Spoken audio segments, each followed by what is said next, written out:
So 30,000 ஒருத்தர் சம்பளம் வாங்குறாருன்னா சில விஷயங்கள் பண்ணக்கூடாதுன்னு இருக்கு. அதெல்லாம் அந்த வரைமுறைகளை நான் சொல்லிடுறேன். அவரோட இன்கம்ல 40% மேலே லோனுக்கு இஎம்ஐ போகக்கூடாது. ஸோ 30,000 12,000 மேலே இஎம்ஐ போகக்கூடாது. ஏன்னா இப்போ எதுக்கு எடுத்தாலும் பர்சனல் லோன் வாங்குறோம். திடீர்னு ஒரு டிவி வாங்கணும்னு நினைக்கிறோம், அதுக்கு பர்சனல் லோன். இன்னைக்கு தேதிக்கு எதுக்கு தான் பர்சனல் லோன் இல்லை, நீங்கள் பெட்ரோல் வாங்கணும்னா கூட 5 லிட்டர் பெட்ரோலுக்கு பர்சனல் லோன் கொடுக்குறாங்க. அந்த லெவலுக்கு நீங்கள் பர்சனல் லோனுக்கு போக ஆரம்பிச்சிட்டிங்கன்னா இந்த மாதிரி ரொம்ப அற்பமான தேவைகளுக்கெல்லாம் கொடுக்குற லோன்ஸ் எல்லாம் 20% 22% வட்டியில் இருக்கும். எவ்வளோ சேலரி வாங்குறவராக இருந்தாலும் அவரோட சேலரியில் 20%க்கு மேலே ரெண்ட்டுக்கு போகக்கூடாது. 30,000 சேலரி வாங்குற ஒருத்தர் பெரும்பாலும் 12,000 15,000 ரெண்ட்டுக்கு உட்கார்றாரு. விச் மீன்ஸ் கிட்டத்தட்ட 50% வரையிலும் அதில் போயிடுது. நீங்கள் வீடு வாங்குறதை விட வாடகைக்கு இருக்கிறது தான் லாபகரமானது. நீங்கள் வாங்குற வீடு, அந்த வீடு வந்து உங்கள் 4 வருஷத்தை சேலரியோட மேலே இருக்கக்கூடாது. அதாவது உங்கள் வருஷத்தோட சேலரி 10 லட்சம்னா அந்த வீட்டோட மதிப்பு 40 லட்சத்துக்கு மேலே இருக்கக்கூடாது. மியூச்சுவல் ஃபண்டில் பயங்கரமாக நம்ம பாசிட்டிவ் நியூஸ் பார்த்தாலும் கூட மொத்தம் இன்வெஸ்ட் பண்ணுறவங்க வெறும் 5 கோடி தான்.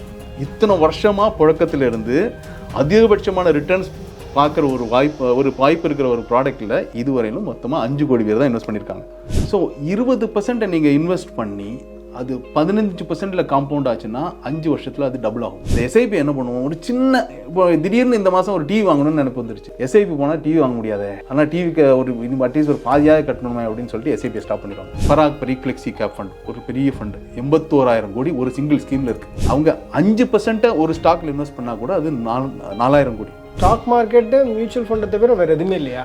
இதுக்கப்புறம் நீங்கள் பார்த்தீங்கன்னா என்பிஎஸ் இருக்குது, பேங்க் டெபாசிட்ஸ் இருக்குது. ரெகுலேஷன் என்ன சொல்லுதுன்னா அந்த பேங்க் டிஃபால்ட் ஆச்சுன்னா 50 கோடி வச்சிருந்தாலும் 5 லட்சத்துக்கு தான் உத்தரவாதம். சிட் ஃபண்ட் ரொம்ப பாதுகாப்பானதுன்னு நினச்சிட்டு இருக்கோம். இந்தியாவில் இருக்கிற 80% சிட் ஃபண்ட்ஸ் அன்ரெகுலேட்டட்.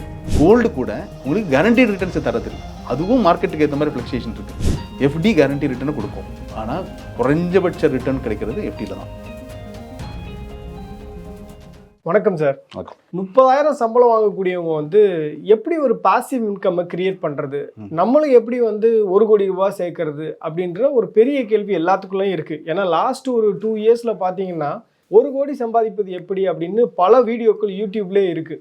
ஸோ அதுக்கு நிறைய காரணங்கள்லாம் சொல்கிறாங்க. இப்படி நீங்கள் பண்ணுங்கள், எஸ்ஐபி போடுங்க அப்படின்னு நிறைய அவங்க வந்து சஜஷன்ஸ்லாம் சொன்னாலும் கூட ஒரு சாமானிய மக்களுக்கு ஒரு 30,000 சம்பளம் வாங்கக்கூடியவங்களுக்கு இன்னுமே புரியல எப்படி நம்மளுடைய லைஃப் ஸ்டைலை வந்து இன்னும் மாற்றுறது, நம்ம எப்படி ஒரு பணக்காரராக ஆகிறது, 1 கோடி அப்படின்றது வந்து ஈஸியான இலக்கா அப்படின்ற பல கேள்விகள் இருக்குது. எப்படி அதை அச்சீவ் பண்ணுறது? இதில் நிறைய அடிப்படைகள் இருக்குது. அந்த அடிப்படைகள் எது பண்ணணுங்கிறங்க அது அடிப்படைக்கு விட முக்கியம் எது பண்ணக்கூடாதுங்கிறது. ஸோ 30,000 ஒருத்தர் சம்பளம் வாங்குறாருன்னா சில விஷயங்கள் பண்ணக்கூடாதுன்னு இருக்குது. அதெல்லாம் அந்த வரைமுறைகளை நான் சொல்லிடுறேன். அவரோட இன்கமில் 40%க்கு மேலே லோனுக்கு இஎம்ஐ போகக்கூடாது. ஸோ 30,000 12,000 மேலே இஎம்ஐ போகக்கூடாது. ஆனால் அந்த இஎம்ஐயும் கூட முடிஞ்ச வரைக்கும் ஹோம் லோனாக தான் இருக்கலாம். ஏன்னா இப்போ எதுக்கு எடுத்தாலும் பர்சனல் லோன் வாங்குகிறோம். திடீர்னு ஒரு டிவி வாங்கணும்னு நினைக்கிறோம், அதுக்கு பர்சனல் லோனு. இன்னைக்கு தேதிக்கு எதுக்கு தான் பர்சனல் லோன் இல்லை, நீங்கள் பெட்ரோல் வாங்கணும்னா கூட 5 லிட்டர் பெட்ரோலுக்கு பர்சனல் லோன் கொடுக்குறாங்க. அந்த லெவலுக்கு நீங்கள் பர்சனல் லோனுக்கு போக ஆரம்பிச்சிட்டிங்கன்னா இந்த மாதிரி ரொம்ப அற்பமான தேவைகளுக்கெல்லாம் கொடுக்குற லோன்ஸ் எல்லாம் 20% 22% வட்டியில் இருக்கும். ஸோ அப்படி நீங்கள் எல்லாம் பேசிக்ஸ்லேயே மாட்டிக்கிட்டீங்கன்னு வச்சுக்கோங்க, நீங்கள் ஆக்சுவலி ஒன்றும் பெருசாக 1 கோடியே கனவுலேயே தான் இருக்கும். அப்புறம் லிமிட்ஸ் இருக்குது, என்னென்ன எவ்வளோ ஸ்பெண்ட் பண்ணலாங்கிறது. எவ்வளோ சேலரி வாங்குறவராக இருந்தாலும் அவரோட சேலரியில் 20%க்கு மேலே ரெண்ட்டுக்கு போகக்கூடாது. இன்னைக்கு இதுக்கு நானே பார்க்குற விஷயம் என்னென்னா 30,000 சேலரி வாங்குற ஒருத்தர் பெரும்பாலும் 12,000 15,000 ரெண்ட்டுக்கு உட்கார்றாரு. விச் மீன்ஸ் கிட்டத்தட்ட 50% வரையிலும் அதில் போயிடுது. இது ஆக்சுவலி 20%க்கு மேலே இருக்கக்கூடாது. இன்னொன்று, வீடு வாங்குறதே கூட இந்தியாவோட பெரும்பாலான சிட்டிஸில் ரெண்டல் ஈல்டுங்கிறது 4% கீழே. ரெண்டல் ஈல்டுனா என்னென்னா, ஒரு வீடு, அந்த வீட்டோட மதிப்பு 1 கோடி. வருஷத்துக்கு அந்த வீட்டில் நீங்கள் வாழ்கிறதா இருந்தால் வருஷத்துக்கு அந்த ரெண்ட்டு 4 லட்சத்துக்கு குறைவாக இருந்ததுன்னா, அப்படி ஒரு சிட்டிக்குள்ள நீங்கள் வீடு வாங்குறதை விட வாடகைக்கு இருக்கிறது தான் லாபகரமானது. நான் முன்னாடி சொன்ன மாதிரி அதுவும் 20%, உங்கள் இன்கமில் 20%க்கு மேலே போகக்கூடாது. கார் வாங்குறது ஆக்சுவலி லா என்ன எங்கள் தம்பு ரூல் என்ன சொல்லுதுன்னா, உங்களோட வருஷத்தோட இன்கம் இருக்கு இல்லையா, அதில் 6 மாதம் இன்கம்க்கு மேலே உங்களோட கார் லோனோட வேல்யூ இருக்கக்கூடாது. நீங்கள் வாங்குறோட காரோட மதிப்பே அதுக்கு மேலே இருக்கக்கூடாது. எந்த வாகனமாக இருந்தாலும் சரி, அதுக்கு மேலே இருக்கக்கூடாது. ஃபர்ஸ்ட் ஆஃப் ஆல் இந்த ரூலே நிறைய பேர் பிரேக் பண்ணிடுவோம். நம்ம ஒரு காருக்கே இது சொல்கிறோன்னா யோசிச்சு பாருங்கள். அப்போ மொபைலுங்கிறது அது பக்கத்திலே கூட வராது. நம்ம கிட்டத்தட்ட ஒரு 2 வீலருக்கு ஸ்பெண்ட் பண்ணுற காசெல்லாம் இன்றைக்கி மொபைலுக்கு போயிட்டுருக்கு. அதோட பர்பஸ் யூட்டிலைசேஷன்லாம் பார்த்தீங்கன்னா கம்பேரபிளே கிடையாது. ஸோ இது ஒன்று. அப்புறம் நீங்கள் வாங்குகிற வீடு, அந்த வீடு வந்து உங்கள் 4 வருஷத்தை சேலரியோட மேலே இருக்கக்கூடாது. அதாவது உங்கள் வருஷத்தோட சேலரி 10 லட்சம்னா அந்த வீட்டோட மதிப்பு 40 லட்சத்துக்கு மேலே இருக்கக்கூடாது. ஃபஸ்ட்டு இந்த தம்பு ரூலெல்லாம் பார்த்து அந்த வரைமுறைக்குள்ளே நீங்கள் வாழ ஆரம்பித்தா மட்டும்தான் ஒரு டீசென்ட் அமௌண்ட் உங்களுக்கு மிச்சம் ஆகும் நீங்கள் இன்வெஸ்ட் பண்ணுறதுக்கு. ஃபஸ்ட்டு நீங்கள் அந்த வரைமுறைக்குள்ளேயே வரலன்னா, இன்வெஸ்ட் பண்ணுறதுக்கான கார்பஸே இல்லைன்னா இன்னும் எங்கேருந்து வந்து 1 கோடி வரப்போகுது. அப்புறம் தென் முதலீடு பண்ணுறது. ஊர்லலாம் போனீங்கன்னா சிட் ஃபண்டுன்னா கண்ணு மூடிட்டு போட்டுறாங்க. என் பக்கத்து வீட்டுக்காரன் சிட்டு வச்சுருக்கான், அவன் எங்கே போயிட போகிறான், பரம்பரையாக இங்கே தான் இருக்கான், எனக்கு 2வது மாதத்துலேயே இப்போ எனக்கு காசு எடுத்துக்கலாம், அதுக்கப்புறம் நான் மெதுவாக கட்டிக்கலாம் அப்படின்னு. ஆக்சுவலி பார்த்தா சிட்டுங்கிறது சௌகரியமாக கடன் வாங்குறதுக்கு ஓகே, அது ஒரு இன்வெஸ்ட்மெண்ட்டே கிடையாது, இன்வெஸ்ட்மெண்ட் ஆப்ஷனே கிடையாது. ஆக்சுவலி நீங்கள் கைமாத்து தான். கைமாத்துக்கு பணம் வேணும்னா தான் சிட் ஃபண்ட். ஆனால் நீங்கள் ஊரில் பார்த்தீங்கன்னா அது வெறும் முதலீடாக மட்டுமே பார்க்கப்படுது. அதை அவாய்ட் பண்ணும். இது ஒரு சைடு. இன்னொரு சைடு இங்கே வந்தீங்கன்னா ஆன்லைன் கேமிங். மியூச்சுவல் ஃபண்ட் வந்து நான் சொன்னது ப்ராக்டிக்கலி பார்த்தீங்கன்னா 1964 இருக்குது. அதர் கம்பெனிஸ், PSU கம்பெனிஸ் 80களில் வந்தாங்க. ப்ரைவேட் கம்பெனிஸ் வந்து 93ல் வந்தாங்க. மியூச்சுவல் ஃபண்டில் பயங்கரமாக நம்ம பாசிட்டிவ் நியூஸ் பார்த்தாலும் கூட மொத்தம் இன்வெஸ்ட் பண்ணுறவங்க வெறும் 5 கோடி தான். இத்தனை வருஷமாக புழக்கத்தில் இருந்து அதிகபட்சமான ரிட்டர்ன்ஸ் பார்க்குற ஒரு வாய்ப்பு இருக்கிற ஒரு ப்ராடக்ட்டில் இதுவரையிலும் மொத்தமாக 5 கோடி பேர் தான் இன்வெஸ்ட் பண்ணியிருக்காங்க. ஸோ மியூச்சுவல் ஃபண்ட்ஸில் 5 கோடி இருக்காங்கன்னு சொல்கிறேன். கேமிங்கில் 59 கோடி பேர் சப்ஸ்கிரைபர்ஸ் இருக்காங்க. 59 கோடி 4 வருஷம் 5 வருஷம் ஆன ஒரு அதிகமாக இழப்புக்கான வாய்ப்பு இருக்குது. இறப்பு கூட நடக்குது, நம்ம பார்த்துட்ருக்கோம். சூசைட்ஸ் நிறையாவே ரிப்போர்ட் ஆகுது. அந்த மாதிரி ஒரு ப்ராடக்ட் சப்ஸ்கிரைபர்ஸ் 59 கோடி. அதாவது இன்னைக்கு தேதிக்கு 89 கோடி ஸ்மார்ட் ஃபோன் யூசர்ஸ் இருக்காங்க. அதில் 60% மேலே கேமிங்க்கு அடிமை. இந்த 59 கோடியில் கிட்டத்தட்ட 15 கோடி பேர் பெய்டு சப்ஸ்கிரைபர்ஸ், காசு போட்டு விளையாடுறவங்க. ஸோ ஒரு சைடில் சிட் ஃபண்டு மாதிரி இன்வெஸ்ட்மெண்ட்டுக்கு தகுதியே இல்லாத ஒரு ப்ராடக்டில் போயிட்டுருக்கு விவரம் இல்லாதவங்களுக்கு. ஆனால் இந்த ஆன்லைன் கேமிங்க்கு பாரபட்சமே கிடையாது. ஏன்னா ஸ்மார்ட் ஃபோன் சின்ன கிராமம் வரையிலும் வந்துருச்சு. ஃபாஸ்ட்டாக எந்த லெவலுக்கு காசு பார்க்க முடியுமோ கிட்டத்தட்ட அது கேம்பிளிங்னு சொல்கிறது தப்புன்னு சொல்ல முடியாது.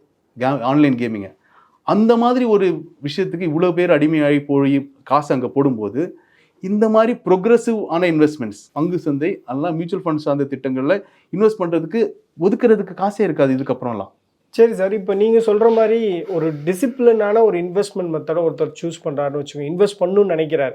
அவர் வந்து ரெண்டை பார்த்தோன்னா ஒரு 6000 ரூபா வீட்டில் இருக்கார். 30,000 ரூபா சம்பளம் வாங்கக்கூடிய ஒரு 6000 ரூபா வீட்டில் ரெண்டுக்கு இருக்கார். அவர் எந்த பொருளையும் இஎம்ஐயில் வாங்குறதில்ல, ரொம்ப சிம்பிளிஸ்டிக்காக வாழ்கிறாருன்னு வச்சுக்கோங்களேன். இப்போ கார் அவர்கிட்ட கிடையாது, அவர்கிட்ட ஒரு 2 வீலர் இருக்குது. இல்லை 2 வீலரும் இல்லாத நிலையில் அவர் வந்து பப்ளிக் டிரான்ஸ்போர்ட்டில் ட்ராவல் பண்ணிட்டு வர்றாருன்னு வச்சுக்கோங்க. ஸோ இந்த மாதிரியான ஒரு டிசிப்ளினான ஒரு நபராக இருக்கார். இப்போ அவர் வந்து 1 கோடி ரூபா அச்சீவ் பண்ணணும்னா அவருக்கு வழிகள் சொல்லுங்கள். ஸோ இப்படி டிசிப்ளின்டாக இருக்கிறவர் கம்ஃபர்டபுளாக அவரோட வருமானத்தில் 20% சேவ் பண்ண முடியும். ஸோ வருஷத்துக்கான சேலரி நம்ம 30,000த்துக்கான எக்ஸாம்பிள் சொல்கிறோம். வருஷத்துக்கு 3,60,000 ரூபா. 3,60,000 ரூபா இன்கம்னா 72,000 ரூபா கம்ஃபர்டபுளாக அவர் இன்வெஸ்ட் பண்ண முடியும். ஸோ அது நிச்சயமாக சாத்தியம் இந்த வரைமுறைக்குள்ளே அவர் வாழ்றதா இருந்தால். ஸோ 20% நீங்கள் இன்வெஸ்ட் பண்ணி அது 15%ல் காம்பவுண்ட் ஆச்சுன்னா 5 வருஷத்தில் அது டபுள் ஆகும். 10 வருஷத்தில் அது 4 மடங்கு ஆகும். இது ஒன் டைம் இன்வெஸ்ட் பண்ணும்போது. பட் இவங்க மாதம் இன்வெஸ்ட் பண்ணுறாங்க, அதுக்கேற்ற மாதிரி வேறுபடும். ஸோ இன்னைக்கு தேதிக்கு பெரிய பங்கு சந்தை அறிவு இல்லாதவங்களுக்கு, நாலேஜ் இல்லாதவங்களுக்கு பெஸ்ட்டு திட்டம் வந்து ஈக்விட்டி மியூச்சுவல் ஃபண்டில் இன்வெஸ்ட் பண்ணுற SIP முறை தான். ஸோ ஆட்டோமேட்டிக்காக அக்கௌண்ட்லேருந்து டெபிட் ஆகிட்டு இருக்கும். எந்த மார்க்கெட்டில் ஆனாலும் நீங்கள் பார்ட்டிசிபேட் பண்ணிகிட்டு இருப்பீங்க. நீங்கள் பலதரப்பட்ட மார்க்கெட்டில் இன்வெஸ்ட் பண்ணுறதுனாலேயே உங்கள் ரிஸ்க்கும் குறைஞ்சிருது, மினிமைஸ் ஆகிடுது.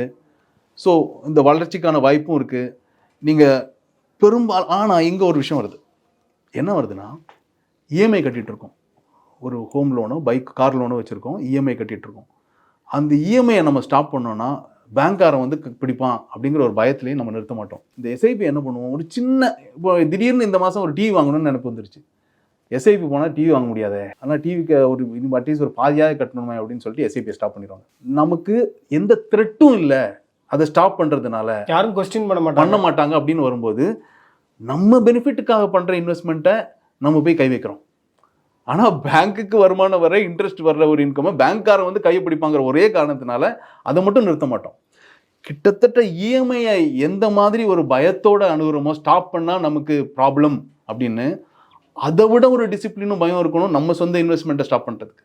அந்த கட்டுப்பாடு இருந்தால் இந்த 20% இன்வெஸ்ட் பண்ணி, ஏன்னா இன்னைக்கு 30,000 இருக்கிறவர் ஒரு 7லேருந்து 10% அவருக்கு சராசரியாக ஆனுவலி இன்க்ரீஸ் இருக்கும் சேலரியில். இது ஒரு சிலவங்க வந்து 3 வருஷத்துக்கு அப்புறம் கம்பெனி மாறுறாங்கன்னா அப்போ ஒரு 20-30% ஜம்ப் கிடைக்கும். அப்படியே போச்சுன்னா இந்த 1 கோடியெல்லாம் சாத்தியம். ஸோ இந்த டிசிப்ளின் இருக்கணும், கட்டுப்பாடு இருக்கணும். நமக்காக பண்ணுற இன்வெஸ்ட்மெண்ட் காம்பவுண்டிங் தர இம்பேக்ட் இருக்கு.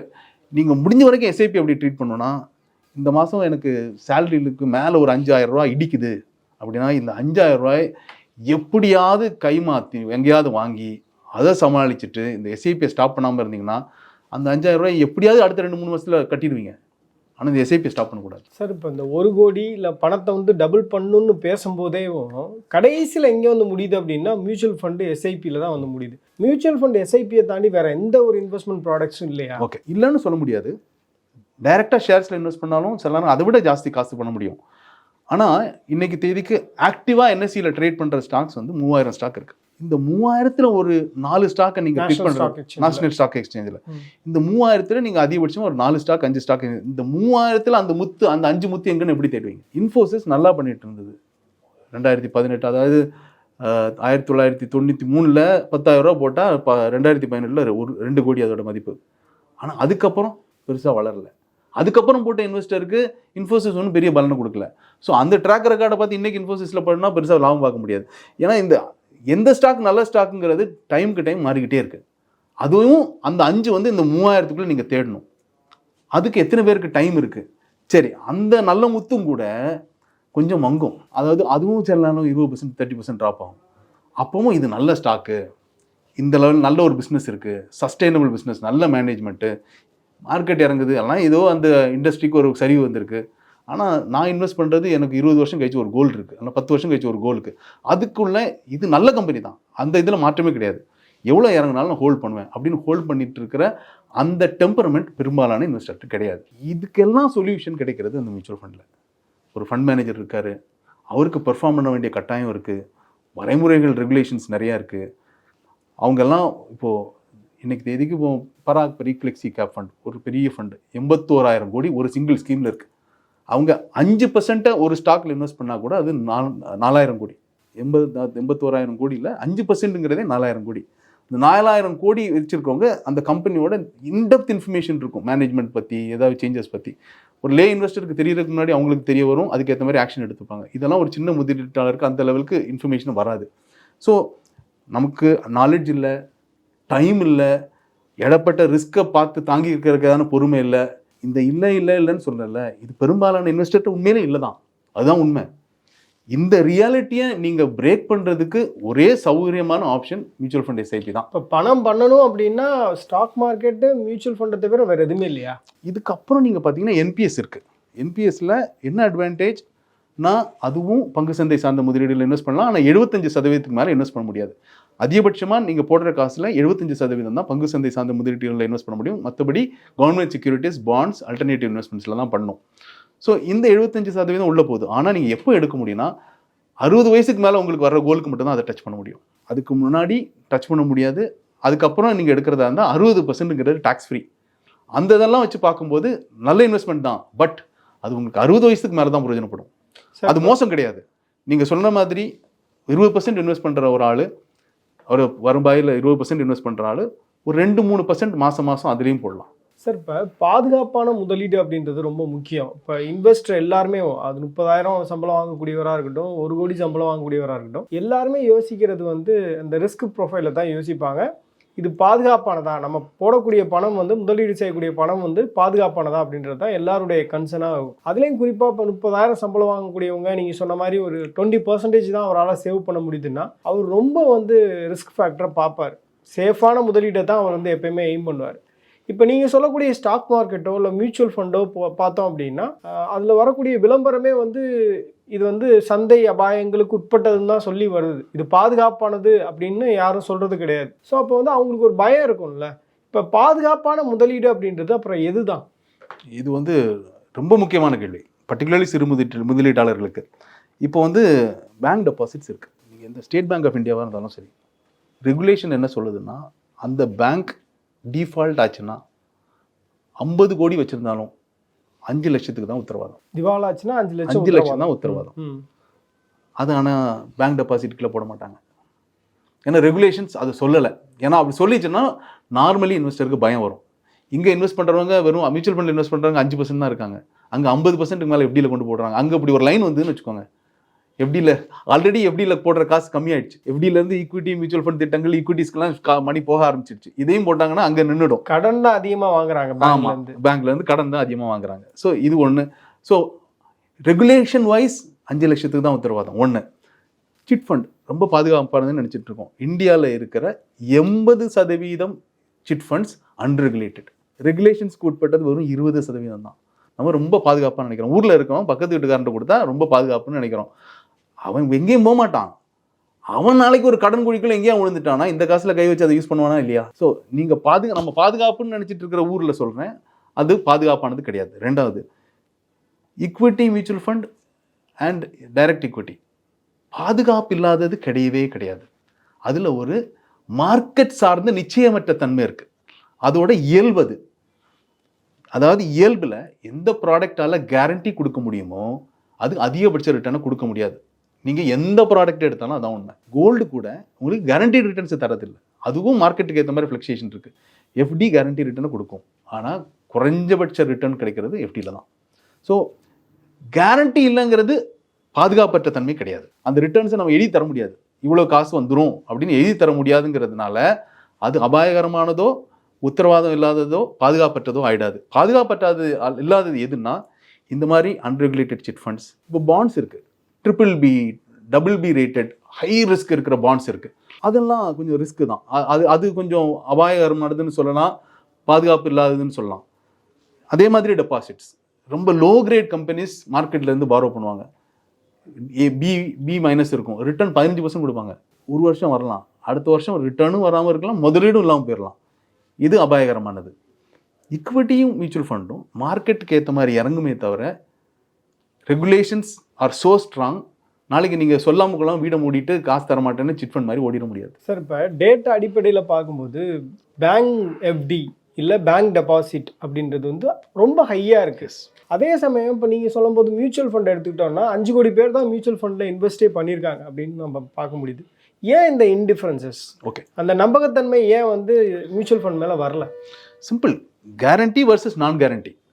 அதுதான் ஒரு வரி ஆன்சர். அதுதான் மியூச்சுவல் ஃபண்டில் போடும்போது இவ்வளோ தான். நீங்கள் 15% வரலாங்கிறீங்க, 12% வரலாங்கிறீங்க. நீங்கள் 12%, 10%, 5% கூட நான் உத்தரவாதம் எழுதி தர முடியாது. ரெகுலேஷன் படி எழுதி தரவும் கூடாது.